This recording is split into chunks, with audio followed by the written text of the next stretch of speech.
Du savoir à partager, des voix à écouter. Une chronique de Bernard Saillag de À la Cantorade, en partenariat avec l'Université du Temps Libre de Guichen. Une parenthèse curieuse et vivante pour explorer des sujets passionnants, racontés par celles et ceux qui aiment transmettre.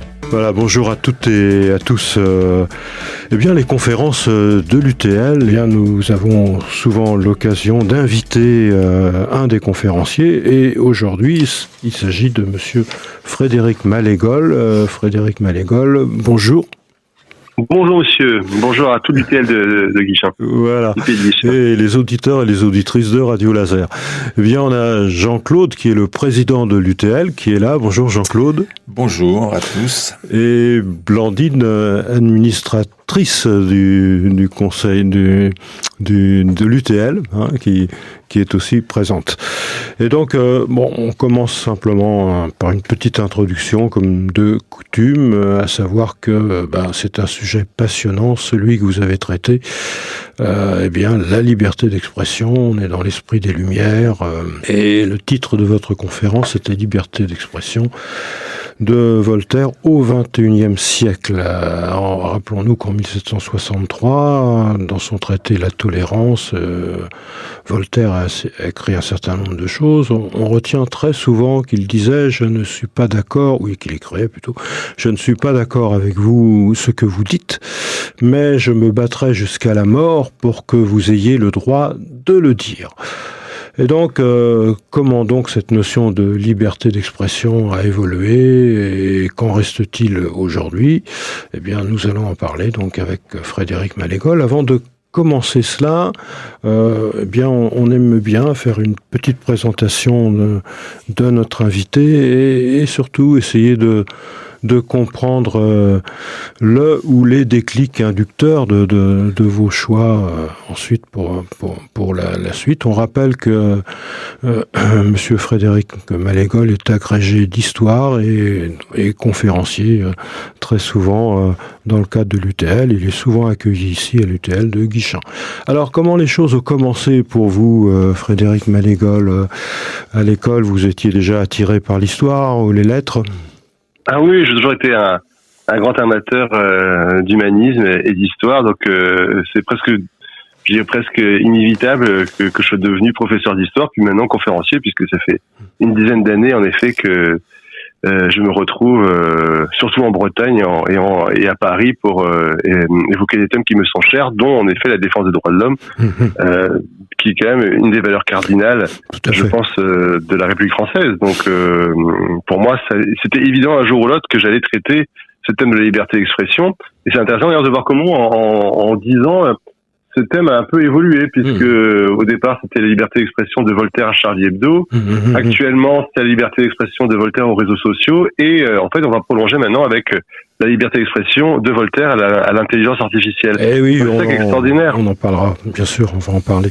Tout petit, déjà, vous aimiez vos cours d'histoire au lycée ou au collège, comment ça se passait ? Oui, j'ai toujours eu une appétence pour l'histoire. J'ai toujours eu savoir et comprendre comment fonctionnaient nos sociétés, ou même comment ma famille a pu vivre. C'est quelque chose qui était très important de comprendre ses racines. Je me rappelle toujours la belle formule de Marc Bloch, l'incompréhension du présent naît de la méconnaissance du passé. Eh oui, voilà. Le passé est important aussi. Tout à fait. Tout à fait. Alors, malgré tout, on pourrait se poser une première question. Est-ce que la liberté d'expression existait déjà au siècle, bien avant le siècle des Lumières ? On pense à la Grèce antique, par exemple, ou à Rome, bien que Socrate est très très mal fini en voulant s'exprimer. Est-ce que vous pouvez nous faire un petit point pour nos auditrices et nos auditeurs là-dessus, sur ce point, s'il vous plaît ? Oui, alors d'un côté, c'est vrai qu'il y a eu déjà des fondamentaux évoqués par la démocratie athénienne ou la République romaine. Après, il faut toujours très très bien nuancer je dirais, ce qui est des fondamentaux et de la réalité, puisque la triste réalité aussi de la Grèce, c'était quand même d'exclure près de 90% de la population, comme d'ailleurs la réalité romaine, c'est-à-dire que malheureusement, c'est une société esclavagiste qui excluait les femmes, qui excluait les étrangers, et donc toutes ces catégories, c'était quand même près de 80% de la population, n'avaient pas le droit à l'expression. Donc c'est toujours une projection certes très optimiste et très avantageuse pour des sociétés qui étaient quand même aussi des sociétés particulièrement inégalitaires. Oui, ça se limitait à entre guillemets ce qu'on peut appeler ce qu'on appelle la citoyenneté, des intellectuels, mais pour les autres étaient des esclaves strictement. Carrément, sans compter les femmes. Sans compter sans compter les étrangers. C'était quand même. C'était bien sûr formidable par rapport à ce que ensuite le temps qu'on a connu nous au Moyen Âge, etc., ou à l'époque moderne. Et voilà, il n'en reste pas moins que c'était quand même aussi une société très très inégalitaire.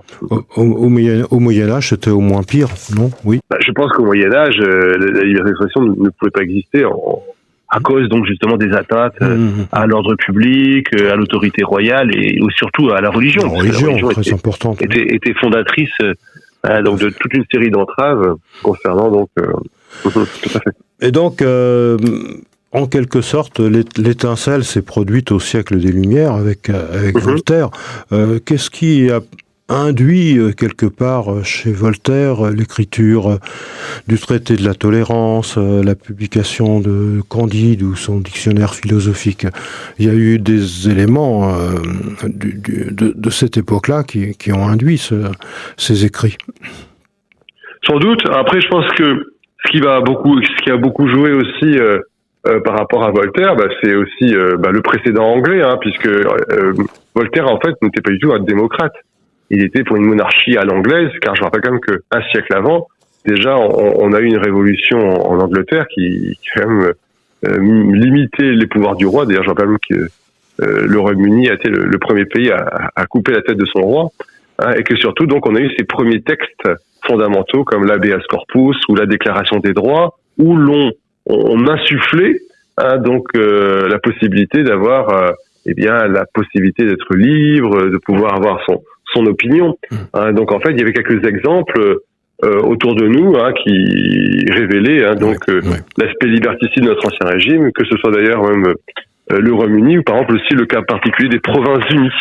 Les Provinces-Unies, c'est-à-dire l'équivalent des Pays-Bas actuellement, où on avait déjà en effet une tolérance marquée notamment par le fait que aux Provinces-Unies, ce fut un des principaux pays à accepter nos huguenots, c'est-à-dire nos protestants qui avaient été persécutés par Louis XIV lors de la révocation de l'édit de Nantes en 1685. Oui, déjà. Donc au Royaume-Uni, on se trouve déjà au XVIIe siècle, disons. Oui, c'est ça. Voilà. Donc en fait, il y a déjà des phénomènes précurseurs, sans compter aussi donc à la fin du XVIIIe siècle. Une dizaine d'années avant nous, la Révolution américaine, où là encore une fois, on a la Déclaration d'indépendance de 1776 qui instaure en effet des notions fondamentales comme la liberté, l'égalité et même dans cette Déclaration d'indépendance quelque chose qu'on a oublié dans notre déclaration à nous. On a oublié ça un peu. La vie ou la recherche du bonheur. Chose qui, tout à fait. Tout à fait. Donc voilà, donc il y avait un certain nombre d'éléments en place historiques du passé et du présent qui ont induit le fait que Voltaire s'est exprimé. Alors Voltaire, on ne sait plus, il avait plusieurs noms, Voltaire. Il avait eu 170 pseudonyme, je crois. Et pourquoi il avait peur. Il a failli d'ailleurs être poursuivi. C'est ça. Il a été non seulement ses livres ont été brûlés en place publique. Ouais. Il a été embastillé aussi, il faut le savoir. Ah, il était embastillé, c'est ça. Et en fait, c'est pour cela qu'il habitait à la frontière suisse, dans le fameux village de Ferney. Ferney, qui s'appelle aujourd'hui Ferney-Voltaire. Voilà. Et Ferney-Voltaire est en France, c'est ça. Oui, enfin, c'est à la frontière. Pas loin, oui. Pas loin. Oui. À la frontière entre la Suisse et... Ce qui fait qu'il y avait le moindre problème, hop, il passait à la frontière direct, voilà, c'est ça.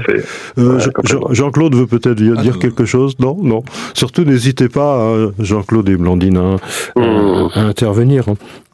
Et donc, il avait donc 170 pseudonymes. Alors, comment s'y retrouver au niveau des écrits, savoir que c'était bien lui qui avait écrit ou pas? Alors, souvent, je pense que, d'abord, quoi qu'il en soit, il faut savoir que ces textes étaient imprimés à l'étranger. Donc, il y avait une certaine protection par l'étranger qui faisait que c'est là qu'on pouvait savoir d'où venait qui était le véritable auteur, en fait. Il ne faut pas imaginer que ces textes étaient imprimés en France. Et pour lui, c'était quelque part une sécurité de se dire que mes écrits vont pouvoir être transmis, vont pouvoir être lus, non ?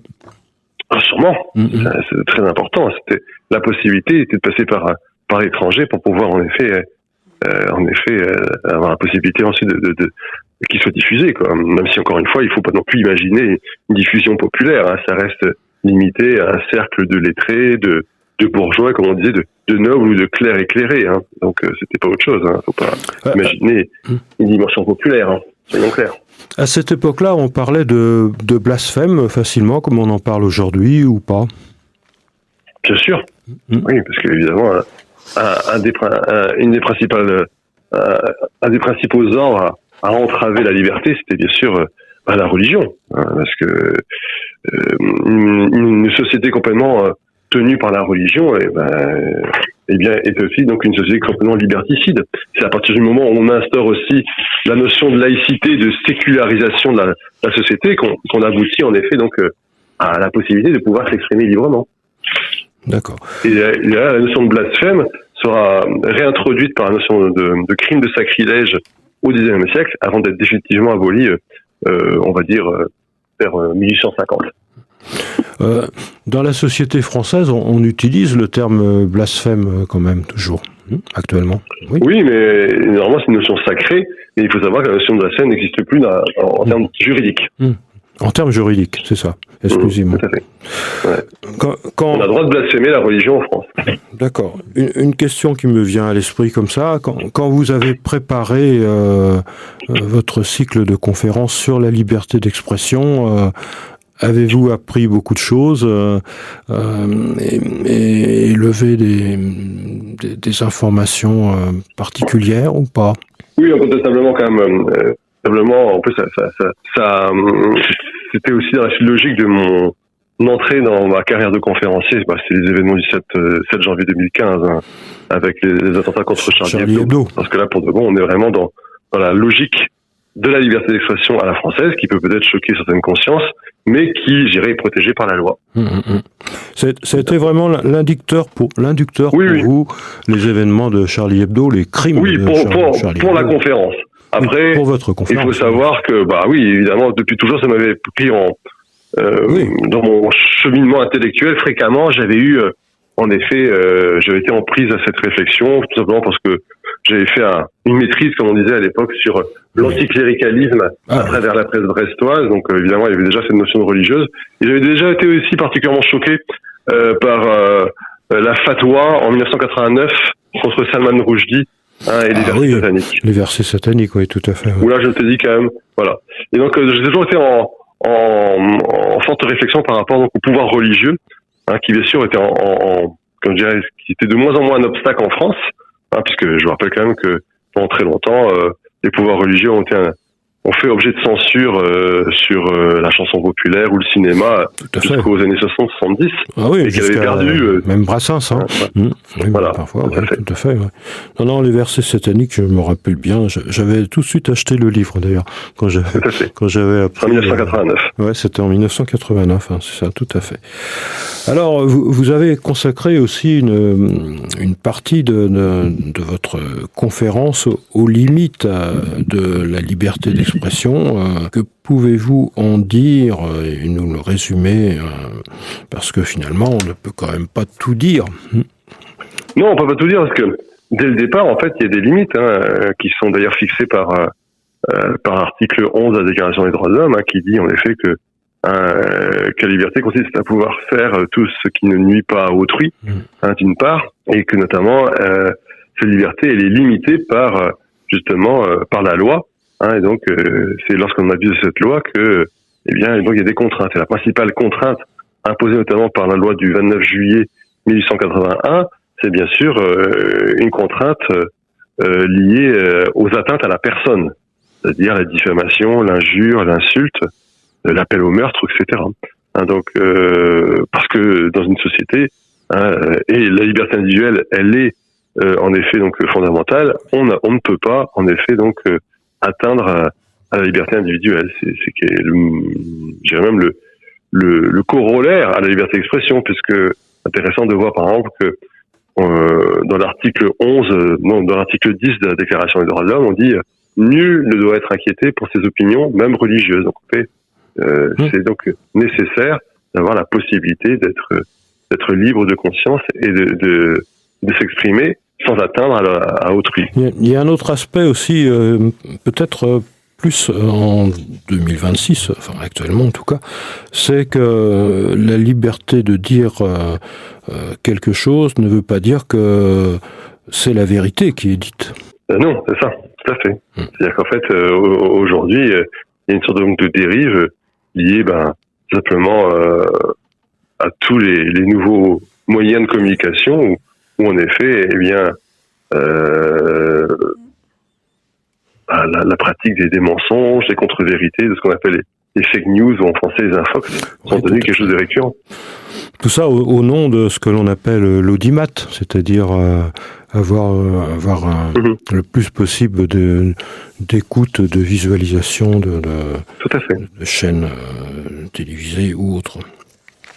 Et donc, en tous les cas, pour Voltaire, la limite était claire, c'était s'arrêter là où elle incite la violence ou le fanatisme. Et ça, on le voit malheureusement encore. Autre aspect également, quelle relation vous pouvez placer entre la liberté d'expression et l'esprit critique? Je crois que les choses, vous avez commencé déjà à l'aborder, mais comment vous définiriez l'esprit critique par rapport à la liberté d'expression, c'est-à-dire à finalement une certaine vigilance et une analyse pointue des faits ou de ce qui est dit? En fait, je pense qu'il faut tout le temps aussi avoir la nécessité d'avoir des références scientifiques et l'esprit d'examen pour je dirais, tirer le bon grain de livret. Et donc, en effet, la liberté d'expression doit quand même se reporter, pas seulement à des opinions, mais aussi à des vérités,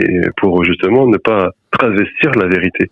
Et qu'en effet, on peut très bien, contester les pouvoirs en place ou les abus de pouvoir, mais toujours en s'appuyant sur des vérités qui semblent avérées et confortées. Et c'est ça l'esprit critique. L'esprit critique, c'est l'esprit d'examen, l'esprit d'analyse. Qu'il faut distinguer de l'esprit de critique, qui n'a strictement rien à voir. C'est pas la même chose. Oui, certains critiquent pour critiquer, point. C'est voilà. Tout, quoi. Alors que le projet ici, c'est vraiment donc d'affirmer de pouvoir en effet contrecarrer certains abus par la vérité scientifique ou avérée, ou par un faisceau de vérité qui semble donc nous permettre de mieux comprendre comment ça fonctionne, quoi. Tout à fait. Alors justement, tout à l'heure, vous l'avez esquissé un petit peu. On a parlé un tout petit peu des réseaux sociaux. On a parlé un petit peu de ce qu'on appelle l'intelligence artificielle, où finalement n'importe qui peut aller consulter, je dirais presque n'importe quoi. Et donc, comment vous voyez les choses? Parce que certains prennent pour argent comptant, comme on dit, des informations passant sur les réseaux sociaux ou qu'ils ont glanées au niveau de l'intelligence artificielle. Et c'est là, sûrement, que ce que l'on appelle l'esprit critique a toute sa place. Mais comment bien situer les choses, à votre avis? Le problème, c'est qu'aujourd'hui, il y a une sorte donc de variabilité de la vérité, où justement, le moindre influenceur qui, en effet, a une audience forte sur Internet, sera plus considéré ou presque plus respecté que quelqu'un qui a une vraie valeur scientifique. C'est donc l'énorme danger, sachant qu'en plus, aujourd'hui, on peut carrément travestir la vérité par l'intelligence artificielle avec des fausses images, des fausses informations, des faux propos, Y nature, quoi. Et là, évidemment, c'est encore plus dangereux. De fait, effectivement, si l'on regarde le nombre d'écoutes de tel influenceur ou de tel autre, eh bien, en fonction de cela, il va effectivement tout à fait influencer la pensée de ceux qui vont l'écouter ou le voir s'exprimer, quoi. Tout à fait. Alors, dernier point, on demande souvent, même pratiquement toujours, à nos invités d'adresser un message, on va dire, didactique à nos auditrices, à nos auditeurs. Peut-être que vous auriez Alors, savoir que Radio Laser a une écoute sur le territoire des pays des Vallons de Vilaine, mais même au-delà, puisque on peut l'écouter sur Internet, et si vous pouvez l'écouter sur Internet, vous pouvez l'écouter également à New York ou ailleurs, quoi. Même en Chine, éventuellement. Oui, c'est formidable. Hein. C'est ça, Internet, en quelque sorte. Ouais. Et donc, peut-être que je suis sûr que vous avez un message, disons, frappant, fort, à exprimer à nos auditrices et à nos auditeurs, avant que bientôt on se quitte. Je pense sincèrement que de Voltaire à tous ces martyrs de la liberté d'expression que l'on peut connaître en Chine ou même en France, hein, comme les journalistes de Charlie Hebdo, eh bien, il va falloir jusqu'au bout, hein, jusqu'à son dernier souffle, défendre la liberté d'expression, parce que c'est le meilleur moyen de combattre toutes les inégalités et toutes les injustices. Mais en effet, il va falloir aujourd'hui, à cause des dérives d'un mauvais usage, eh bien, prendre en considération que face à cette liberté parfois malheureusement travestie, il faut, pour éviter donc un mauvais usage, prendre en considération l'idée qu'il faut confronter les sources d'information pour essayer d'appréhender des éléments qui soient le plus proches de la vérité. Et ça, c'est quand même très très important aujourd'hui. Donc la vigilance est de mise, même si encore une fois, le fondement, parce que c'est le socle de notre démocratie, c'est la liberté d'expression. Mais donc on peut malgré tout se demander si l'on a les moyens de contrer autrement, il y a la justice, vous allez me dire, autrement que en cernant les points faibles de certains argumentaires des fake news. Est-ce que il est important de légiférer je ne sais pas si la législation est si importante que cela. Je sais pas. Surtout, c'est un énorme effort personnel à faire. C'est qu'en fait, on dit toujours que l'école a un rôle très important, mais c'est à nous-mêmes, en tant que citoyens, en tendance de s'éduquer, d'être éveillés, pour ne pas tomber, je dirais, dans les dérives de la démagogie et du populisme. Et donc, en fait, c'est en effet un travail permanent, un effort, en fait, plus qu'un travail d'ailleurs, pour être vigilant. Et ça demande, en effet, eh bien, l'idée que cet effort, il doit être aussi personnel, parce que souvent on accuse, je trouve qu'aussi une manière aussi un petit peu lâche des gens de dire ah oui, c'était à l'école de faire son travail ou à la loi. Non, c'est peut-être aussi à chacun personnellement d'être citoyen. La citoyenneté s'arrête pas à 18 ans, elle se poursuit jusqu'à vous, jusqu'à son dernier souffle. Tout à fait. Chacun est responsable, tout à fait responsable. Chacun est responsable, je pense. Et qu'en effet, déresponsabiliser ça par rapport à la loi ou à l'école, certes, la loi comme l'école doivent faire leur travail, c'est évident, et être vigilants. Et nous former, mais après c'est à nous aussi nous-mêmes d'être responsables. Tout à fait. Alors pour conclure, dans le contexte actuel, mais on va dire qu'on a défini, on a parlé des limites, et on a dit que de nos jours, eh bien, vous pouvez compléter, hein, je dis bien sûr, s'il vous plaît, les réseaux sociaux ou l'intelligence artificielle, eh bien pour que la liberté d'expression ait tout son sens, et ce qui en est dit, eh bien il est important de respecter, d'être éthique, d'être vigilant, avec un esprit critique aiguisé. Mais est-ce que vous auriez des éléments à compléter? Parce que j'ai essayé de résumer, mais je pense que vous pouvez rajouter quelque chose encore. Je pense que c'est surtout nécessaire d'être un citoyen pour justement espérer en une société plus juste et plus démocratique, et que cet effort, il est toute la vie. Voilà, ça me paraît très important. Comme vous disiez, jusqu'à notre dernier souffle. Voilà. Je vous remercie, nous vous remercions, Frédéric Malégol, et vous avez été écouté religieusement, entre guillemets religieusement. D'où j'ai la chance de venir vous voir au mois de mai. Ah, super. Donc Jean-Claude et Blodine sont contents de vous avoir écouté, ils sont heureux également, et moi-même également, de vous retrouver donc au mois de mai, c'est ça, hein? Au mois de mai sur la Bretagne en chanson, ça sera différent. Écoutez, on va chanter le 12 mai, c'est ça. Le 11 mai, dit Jean-Claude. 11 mai, tout à fait. Le 11 mai, c'est ça, oui. Bien, écoutez, Frédéric Malécole, on vous souhaite du bon vent là-bas à Brest. Ça souffle en ce moment, pas trop. Non, il n'y a pas de vent, c'est super calme. C'est calme, d'accord, ok. Bien, écoutez, merci pour cet entretien, et on va saluer nos auditrices et nos auditeurs. Prenez soin de vous, passez un bon week-end, restez curieux, soyez vigilants, exprimez-vous, mais écoutez bien et analysez bien ce qui peut être écrit ou dit autour de vous. Voilà, c'est ça, on peut dire ça. Acceptez le contradictoire. Voilà, comme dit également Jean-Claude, acceptez le contradictoire. Oui, tout à fait, c'est très bien. Voilà, au revoir Frédéric Malégolle, merci beaucoup. Au revoir à toutes et à tous. Merci, au revoir.